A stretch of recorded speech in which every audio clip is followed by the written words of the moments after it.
welcome back to Mason Sports Insider. I'm Tyler Byer. I'm sitting alongside Dan Ward, and like always, we have the latest you need to know in Mason athletics. It was a quiet week this week with all the games being played on the road, which also meant a very silent week up in the broadcast booth for us. Yep, by silent you mean non-existent. No home games for the Patriots on any of the programs. Everyone went away and gave us a chance to take a break as we prepare for the Atlantic 10 season for every team. It's getting started. But that doesn't mean nothing happened. Let's get you going with what did happen. As always, we will start off with the men's soccer team, who had two games this past week, the first being last Tuesday where they took on Longwood University. Longwood got things going in the first half where they attempted 7 shots, including one that ranged off the post in the 24th minute. This put Mason on their heels for the majority of the first half, but they were able to fend off various Longwood attacks and go into halftime scoreless. Mason broke the scoreless tie in the 56th minute when Matthew Tucker took the block shot of Daniel Hoffman and drilled it past the Longwood goalkeeper. The lone goal would be all Mason needed, as goalkeeper Michael Butts made 3 big saves after the goal to secure the shutout victory for Mason. This is Mason's 3rd shutout win of the season, and head coach Greg Angelis praised defenders Elaine Sargent and Colin Hunter for their terrific play to help keep the clean sheet. Overall, very solid performance by Mason. Moving on to the weekend, the team traveled to UMBC to face the Retrievers, a team that Mason beat 3-0 in the previous season. In this match, however, Stephen Krause returned in between the pipes after missing a game due to a red card here in last week. Coming into the match, the Retrievers had payback on their minds, however, as they broke open the gates in the opening minutes. Patrick John Gillies got the first goal of the match past Krause at the 10-minute mark, continuing to pressure the Mason goalkeeper, forcing him to make 8 saves on the night. For the game, the Patriots only had 1 shot on goal, and that came from Yannick Eckenrode minutes after the game's first tally. But the pressure of the team's defense and midfield never gave the Green and Gold another scoring chance. Kennedy O'Shea knocked another goal for UMBC in the second half, putting them up 2-0, in which they would ride out the victory. After the 1-1 week, George Mason is 4-5 in the Atlantic 10 Conference, as the entire conference has wrapped up out-of-conference play. So big match is starting to come up. Big matchup this weekend as they place VCU to kick off the Atlantic 10 play. Mason game of the week for those of you out there near the area. But yeah, wrapping up the out-of-conference play, A10 play beginning. This is the exciting part of the year. Yeah, this is the part that matters. That was the first half of the season, that was preseason, if you will. This is the regular season, with the Atlantic 10 being not a major conference, and especially in soccer. You can't rely on getting that at-large bid, if you will, like you would if you were in the ACC. If you were like UVA, UCLA, Maryland, all those schools, they're going to the NCAA tournament. Even they could probably lose every single game the rest of the year. Actually, right. Probably not. But if they, well, you understand what I'm saying. Yes. But they would get the knock. The A10 for soccer is a little bit weaker compared to some of these other conferences, and therefore we're going to have to win the championship in order to make it to the NCAA tournament. With that, some of the teams that are expected to do that are Mason, and then along with St. Louis and Rhode Island, both been playing pretty well. Mason could have had a better out-of-conference play, losing a couple games that we definitely could have won. But as you mentioned, we shook the rust off. Now it's time to get at it, and the in-conference play is what matters the most. Yeah, definitely. St. Louis, Rhode Island, George Mason expect to be a top 3 in the Atlantic 10 coming into the year.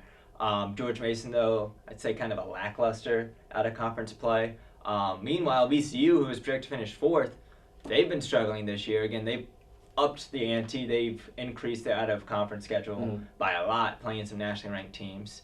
But Davidson did the same thing, and Davidson, they're actually being reflected in the national RPI. They ranked 28th because all 3 of their losses with a 3-3-2 record came against nationally ranked opponents. Yeah, so VCU and Davidson, just because they didn't play very well out of conference, you got to look at their schedule, and they will be 2 teams certainly Mason will have to watch out for in conference play. Along with Fordham. Where did Fordham come from? And LaSalle. They've both been turning things around, exceeding expectations. So it seems like it'll be jam-packed at the top of the conference if these teams continue to perform and the top 3 expected teams. Yeah, Fordham won the conference tournament last season as underdogs. I believe they were the 6th seed. May have the chance to do that again because they've they continue to surprise people. While the women's soccer team had a week off in preparation for in-conference play as well, it's time for us to take a look at them and see how they rack up against Atlantic 10 opponents heading into that in-conference play. Really, for the whole conference, it's been an interesting start for the season. Fordham currently leads the way with a 6-3 record after expecting to not even make it into the conference tournament. So far this season, they have racked up wins against teams that are projected to have winning seasons and climbed to 102nd in the national RPI, the second highest in the A10. St. Joseph's, with the highest RPI, sits tied with them at the top, with a resume that is just as impressive. The team's only losses come against squad in the top half of the national RPI rankings. On the other hand, preseason favorites both Dayton and LaSalle, who have played better competition, set 8th and 14th respectively after struggling this point. The Flyers, although they have been playing with strong competition, only have one win on the year with 8 losses, with bad losses coming against some mediocre teams. LaSalle is in a similar situation, although they have been able to come away with more wins. The team had a big victory against James Madison, but other than that, their victories have come against mid-level teams. Meanwhile, the George Mason Patriots sit on even 500 with a 4-4 record, highlighting their season thus far with a huge win against Appalachian State, who currently sits at 84th in the country, and then 3 of the losses coming against top 150 opponents. This bodes well for the Patriots with only 5 schools in the A10, pulling in records to put them at the top 150. However, with a bad loss against Old Dominion, the team's RPI has dropped to 217th. Their first in-conference opponents this week are the Bonnies from St. Bonaventure. They are a team with a 3-4-2 record that on paper should have a whole lot better record than they are right now. The Bonnies have been led by Abby Malo and Lauren Hill, who are responsible for 9 of the team's 13 goals, and are the main reason why the team has compiled their record thus far. At home, St. Bonaventure is 1-1-1, and Mason on the road is 2-3.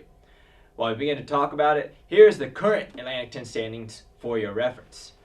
So let's go ahead and look at that. Really, George Mason's positioned himself quite well, I would say, compared to everyone else. Fordham, St. Joseph's there at the top. Again, 2 teams that really aren't expected to do well, but I just continue to be shocked at LaSalle and Davidson, how they're at the bottom of the standings. Or excuse me, LaSalle and Dayton are at the bottom of the standings right now. Yeah, 2 of the favorites upcoming in this season, and at the bottom, again, maybe it was the out-of-conference play, so we can't look too deep into it, but still something that you want to be a little cautious about if you're a LaSalle fan or a Dayton fan. Mason, meanwhile, putting themselves in pretty good position, played pretty well out-of-conference play, and I mean, looking at the standings, I like their chances going forward.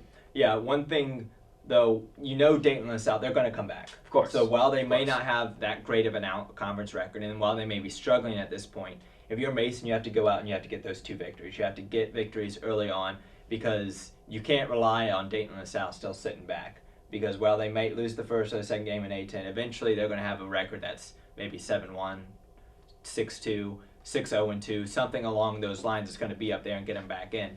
So if you're Mason, I think these first 2 or 3 matches are going to be key to see if they can make the A10 tournament. Jump on them early and see what we can do from there. The women's volleyball team opened up Atlantic 10 Conference play this past weekend in an away match against George Washington. George Washington was a team that finished 2nd in the A10 just a season ago. The first set was the most intense of the match as it had 7 ties and 5 lead changes. The teams exchanged points to begin the set, but a momentum shift late would prove costly for the Patriots. The Colonials won the first set 25-19. The Patriots would come back in the second set, jumping out to a big lead and thus making it easy for them to go to a 25-20 win. The Colonials dominated the third set to take a 2-1 lead in the match, and then Mason would come back registering a team high in kills in the fourth, but then dropped the set and therefore fell to the Colonials in their A10 opener. Morgan Martin continued to do her thing as she led the team with 13 kills, and freshman Jordan Glass had an impressive defensive effort, leading the team with 14 digs. The team's next game will be on Friday as they travel to North Carolina to take on the Davidson Wildcats. With the opening weekend loss, the team is back at 7th place in the conference.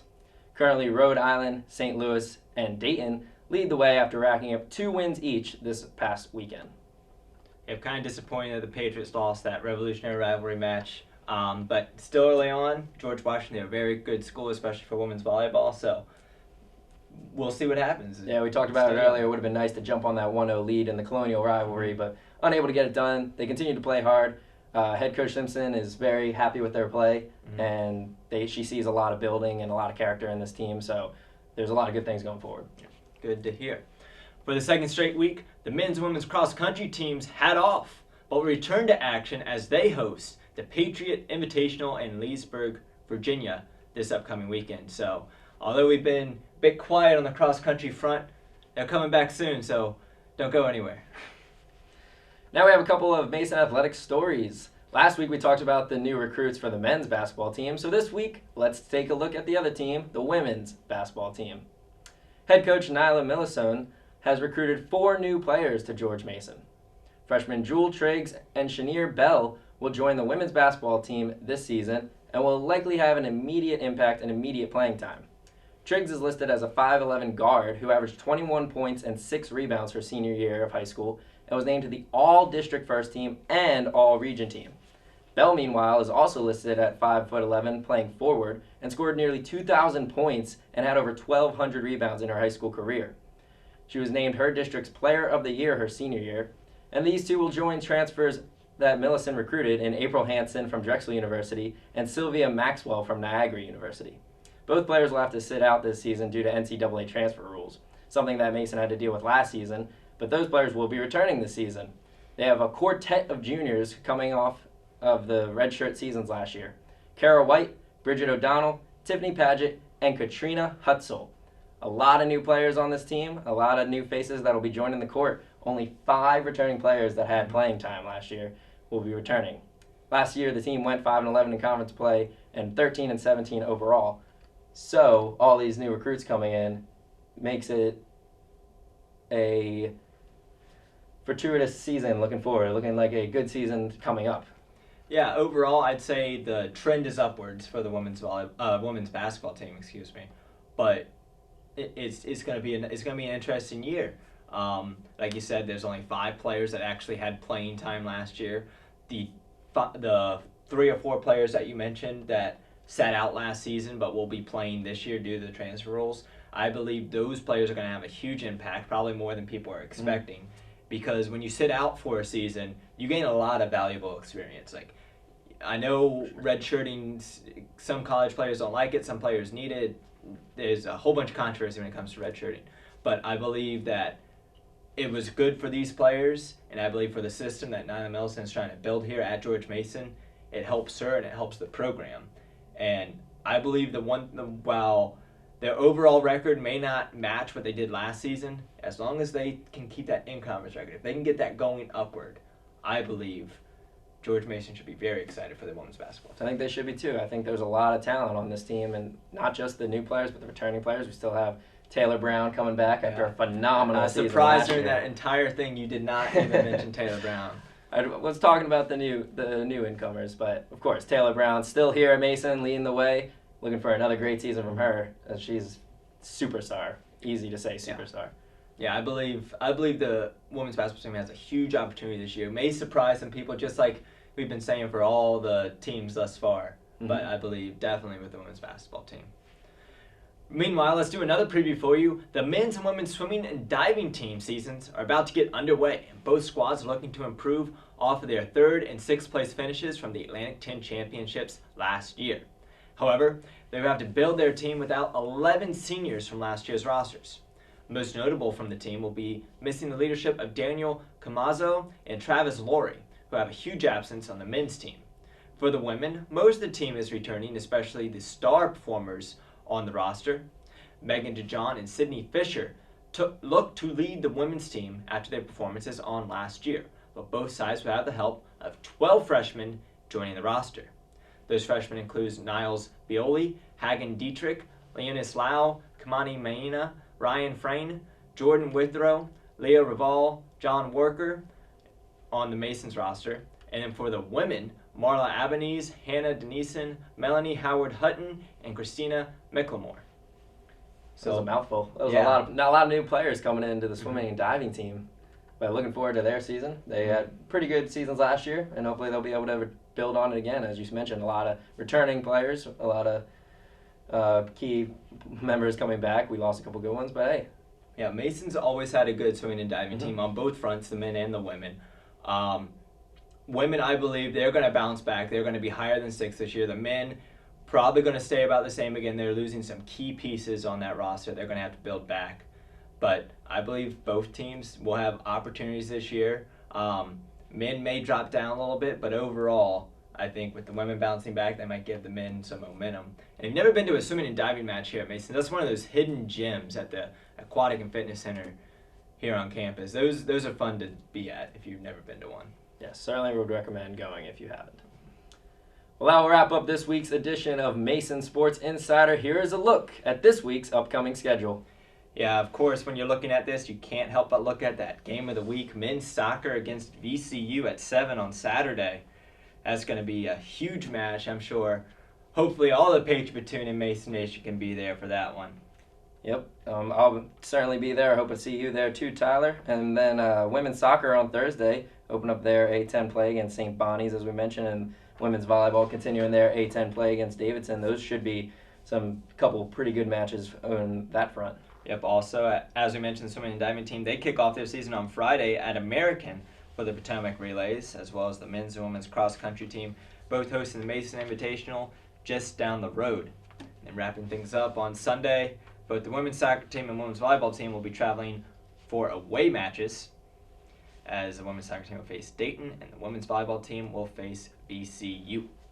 So, big weekend, so it's coming back. Yeah, finally having quite a few matches this week. Unfortunately, most of them are away again, which is pretty unfortunate because it limits us as far as being able to go out there and support our teams. Yeah, but we'll have all hands on deck for that VCU game on Saturday, so make sure you go out to that. Again, that is on Saturday at 7 o'clock. Free Mason scarves for all George Mason students, so make sure you go, you have your ID, get loud, get proud, go Mason.